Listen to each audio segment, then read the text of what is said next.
Salut et bienvenue pour cette suite de tutoriels consacrée à l'apprentissage de React tout en combinant l'utilisation de Laravel 9 mais en API.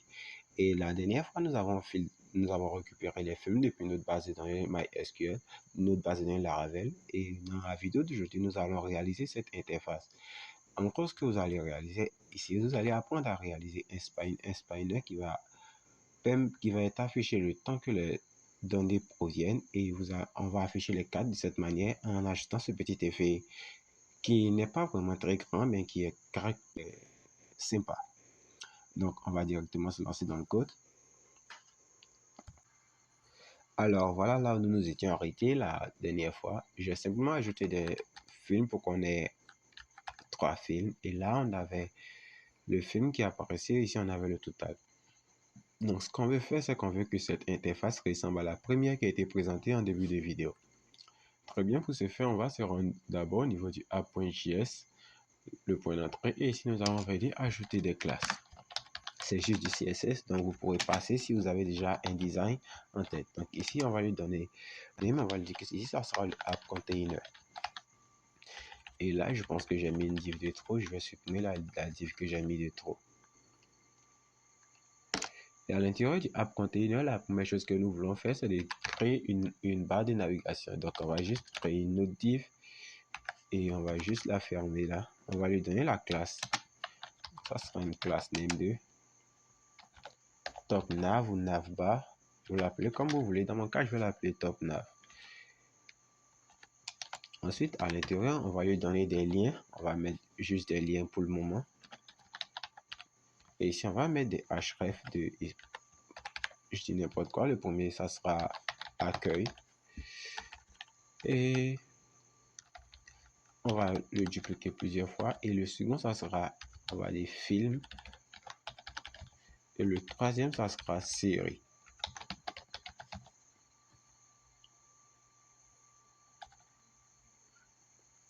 Ensuite, on déplace la page film à l'intérieur du app container. C'est-à-dire que là, si je réduis le truc, on verra que là, on a top nav qui se ferme là. Et juste en bas de top nav, on met la page film. Et si je fais ce que je retourne sur le site et que je rafraîchis, on a bien accueil film et série qui apparaît.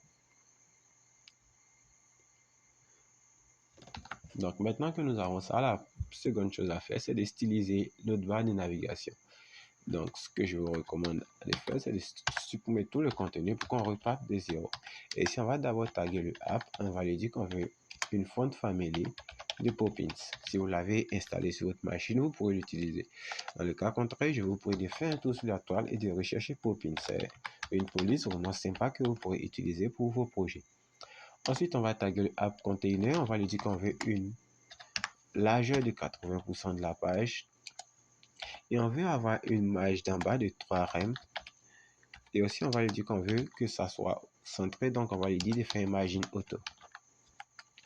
Donc, si on refait ça, on verra que rien ne change. Ensuite, ce qu'on va faire, on va maintenant taguer le top nav. Donc, ça sera ici top. Et on voit comment je l'ai écrit. Top nav. OK, top nav. On va taguer maintenant le top nav. Et pour le top nav, on va lui dire qu'on veut un overflow de hidden. On va lui dire qu'on veut une couleur de 33. C'est un gris un peu étrange. Et ici, on va lui dire qu'on veut que notre barre de navigation est une ombre qu'on va définir ici en RGBA. Ici, on va lui dire 000. Et ça sera 0,16. Ici, ça sera 0 pixel.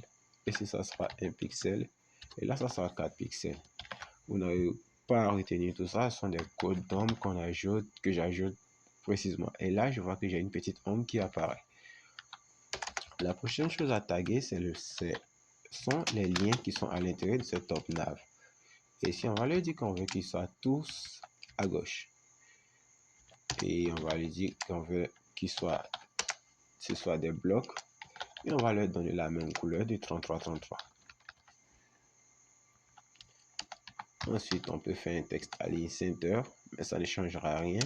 Mais on peut maintenant mettre un padding de 14 pixels, 16 pixels juste pour avoir de la largeur.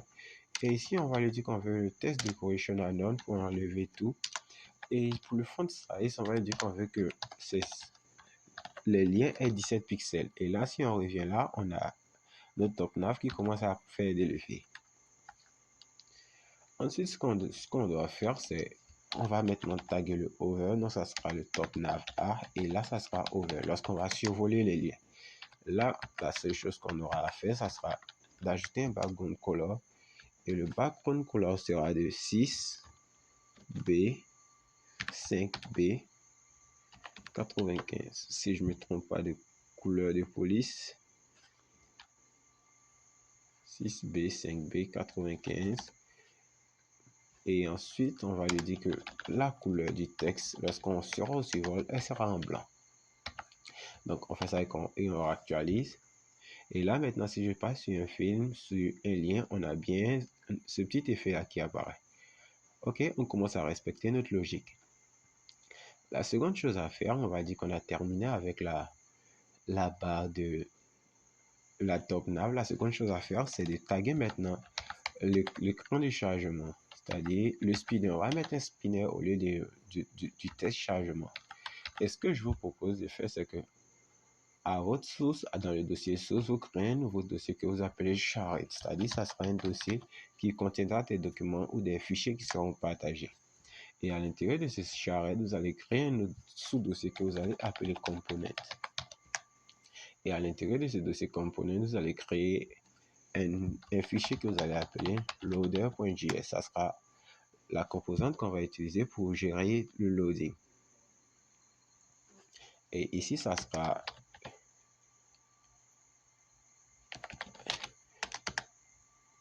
une fonction React qui sera loader, on va dire loader. Et à l'intérieur, maintenant, on va définir ici des classes. Et là, ça sera utilisé pour la barre de chargement. Donc, on aura une div principale qui aura un class name de spinner container.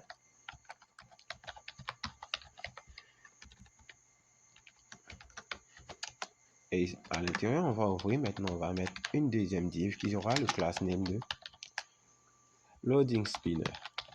Donc, on va dire, là, ça sera le container principal et là, ça sera le spinner. Et là, on va vouloir maintenant styliser ça. On va juste cliquer là.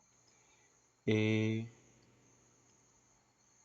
on va juste dire qu'on a un fichier qui est loader.css et qu'on veut rattacher à ça. Donc, on aura juste à faire ici un import. Et on va importer ce fichier loader.css. Ensuite, ce qu'on doit faire, c'est que lorsqu'on retourne sur l'écran, on va dans le dossier page et on va sur l'écran des films. Et là, si vous vous rappelez, lorsqu'on faisait le rendu, on avait le texte chargement qui était ici. Au lieu d'avoir ce texte-là, on va directement appeler le loader, la composante partagée loader. Donc ici, j'ai juste à faire un loader et il va automatiquement me mettre le chemin directement dans mon tête. Et si vous ne l'avez pas, vous avez juste à le remettre comme moi.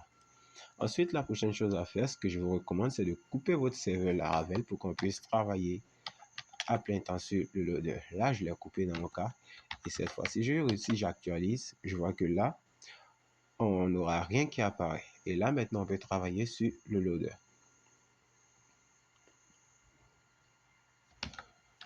Donc, la première chose à faire concernant le loader, je vais d'abord faire mes films. On travaille sur le loader.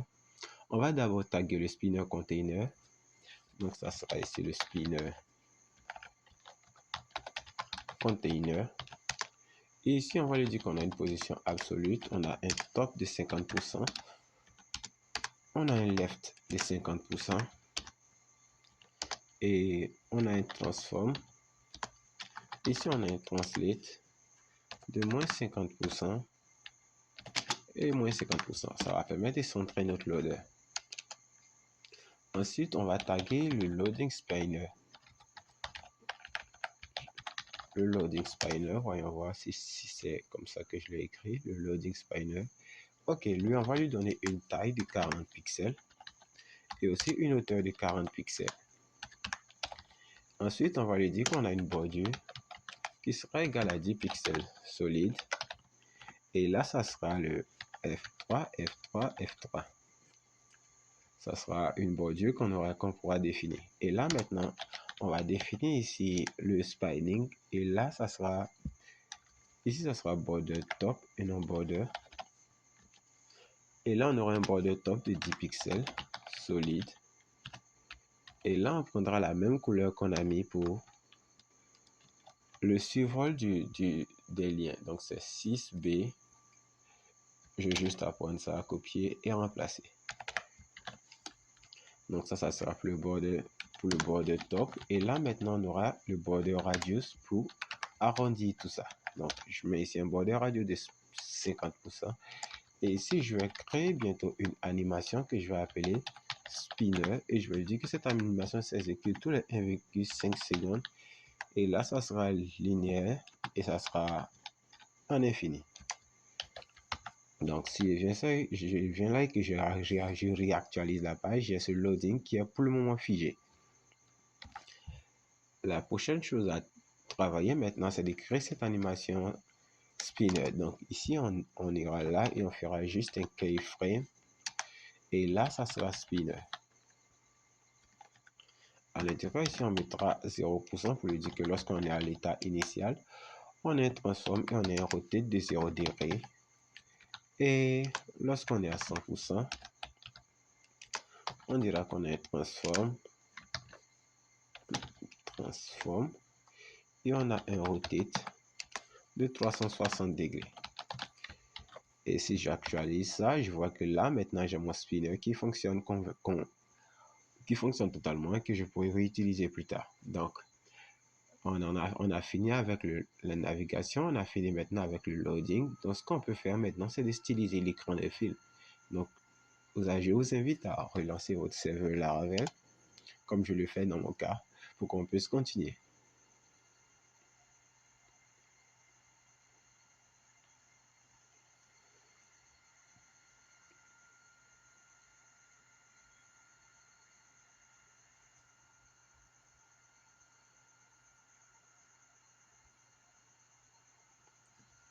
Ok, maintenant que le serveur Laravel est continué, est lancé plutôt, qu'est-ce que je raconte?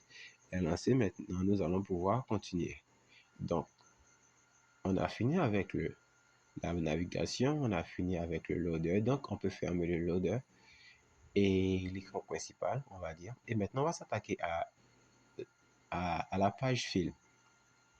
Donc ici, je vous exhorte à créer un autre fichier qu'on va utiliser pour styliser le film. Ça sera film.css. Et juste en tête, on va aller l'importer et ça sera juste un import. Et ça sera import film.css. Et là, on va juste un peu réimplémenter les choses.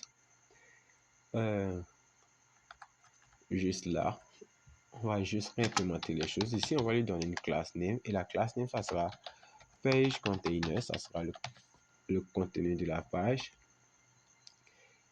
Et on va dire, ici, on va créer une autre div qu'on va appeler section. Donc, on va dire class name. Et ça sera section. Et à l'intérieur, on aura le total de films, un test total de films disponibles. On va maintenant mettre ici tous les films qui sont disponibles. Et là, on va ouvrir notre span qui va permettre, et ici, on va lui dire que on veut dire qu'on a total de films disponibles et on met la longueur, length, ici. Et si on rafraîchit, qu'on retourne, là, on a film 3, total de film 3. Est-ce que je dois faire? C'est que je pense que j'ai retiré film. Pourquoi est-ce que j'ai film 3? Oui, j'ai juste à retirer ce header là parce que je pense que je n'ai plus besoin. Donc, si je retire, j'ai total de films disponibles 3. Ok, ensuite, ce qu'on doit faire, c'est que juste avant de boucler sur la liste des films, on va ouvrir ici une autre div et on va lui donner la classe de, ça sera class name et ça sera movies container. Et là, ça sera le contenu, on va dire le contenu des films. Donc, que je vais faire, je vais juste venir fermer cette div en dessous et réitérer mon code pour voir si tout se présente bien. OK? Super. Et là, maintenant, là où on a la clé, on va lui dire que là, on veut que là, ça représente une classe et ça sera MovieCat. Et là, ça représentera la carte d'un film. Donc là, pour l'image, on dira on va lui donner une autre classe, que ça qui sera, on va dire qu'elle va être image container. Est-ce que c'est nécessaire vu qu'on a déjà l'image ici, on peut directement la modifier? Non, ce que je recommande, c'est qu'on puisse mettre l'image dans une div. On va mettre l'image dans une div et à l'intérieur de cette div, on lui attribuera ses classes name. Et cette div, je viens juste la fermer en dessous de l'image. Ensuite, pour le titre et la description, on ouvrira aussi une div et on lui donnera la classe de détails.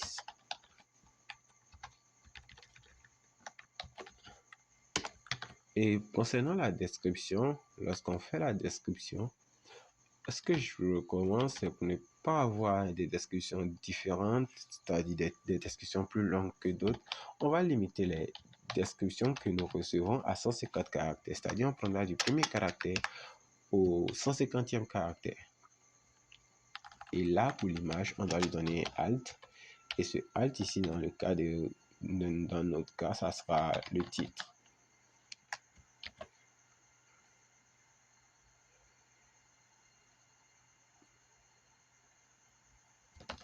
Et là, si on revient sur notre écran et qu'on rafraîchit, on n'a aucun changement qui s'est effectué et c'est vraiment quelque chose de bien, on va dire. Donc, la première chose à faire, vu qu'on veut styliser ça, on va s'attaquer au page container. Donc, on va d'abord taguer le page container. Et ce page container, il y aura un padding de RM. Je vais juste actualiser ça pour voir si ça passe. Et là, j'ai mon padding qui s'applique. OK. Ensuite, le prochain élément tagué, c'est le page container. Et cette fois, c'est la section. Et la section, on va lui dire qu'on a un font weight bold pour avoir le texte en gras.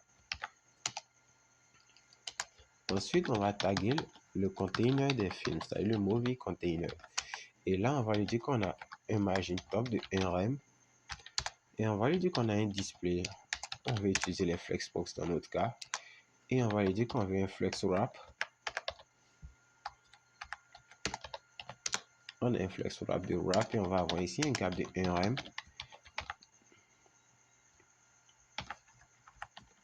Donc ici, je peux juste mettre un flex direction de row. Si j'actualise ça, je n'ai aucune modification. Voyons voir. Movies container. Essayons de lui donner un background color de red pour voir ce qu'on a. OK. Donc, on va dire que ça marche pour le moment. Le prochain élément à taguer, c'est le movies container. Mais maintenant, on va se pencher sur la carte. Et là, ça sera movie card. Et là, on dira que chacune des cartes fait 25% de la largeur disponible. Et là, on aura un display de flex. Et cette fois, on aura un flex direction pour que le contenu de la carte, on veut que le contenu de la carte soit disposé en colonne.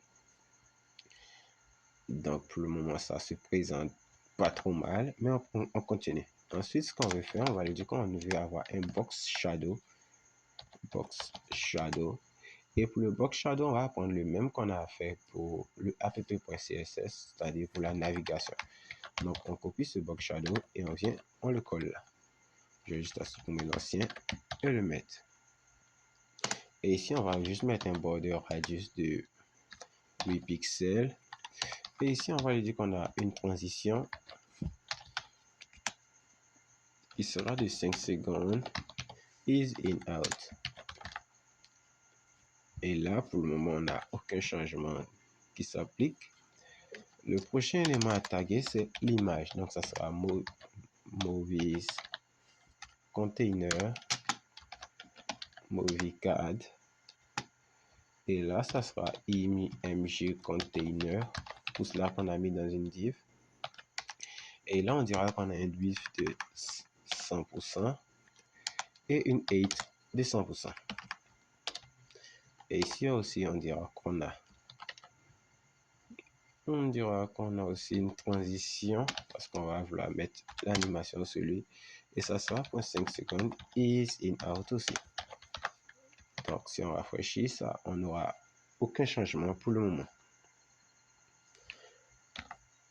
Et là, on va juste venir ici et dire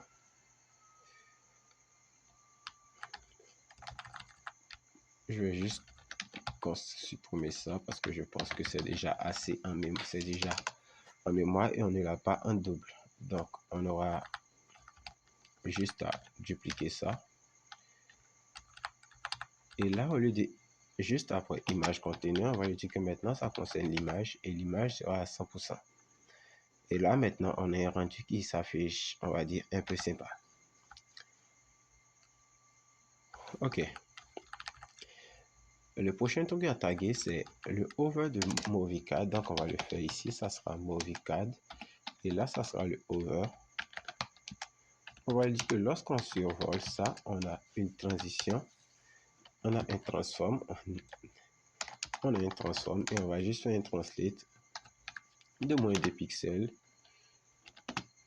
et de moins 2 pixels. Et là, si on revient là et qu'on actualise, on a bien ce petit mouvement qui apparaît. C'est-à-dire, lorsqu'on survole une carte, on a ce petit mouvement qui apparaît pour dire que c'est cette carte qui est sélectionnée. Ok. Ensuite, le prochain à taguer, c'est le MovieCAD.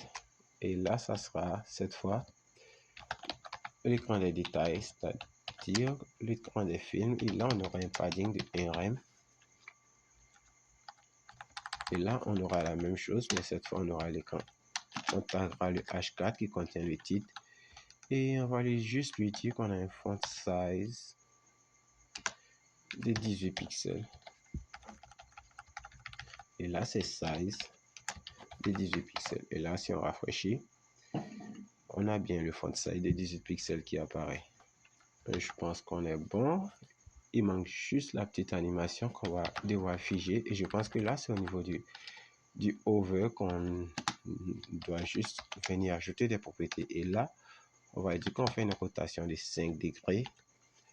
Et là, on fait un scale de 1. Donc, si on fait ça et qu'on revient là et qu'on survole une carte, on a bien notre petite animation qui s'affiche. Et je pense qu'en procédant ici, on a réussi à retrouver l'interface qui a été présentée dès le début. Dans la prochaine partie de la vidéo, c'est-à-dire celle qu'on va faire juste après, on va maintenant nous concentrer à la navigation pour que lorsqu'on clique sur un film, on puisse accéder aux détails d'un film. Merci d'avoir regardé la vidéo et n'hésitez pas à vous abonner, ça permet de nous donner du réconfort et nous donner envie de continuer. Ok, ciao, merci et à la prochaine.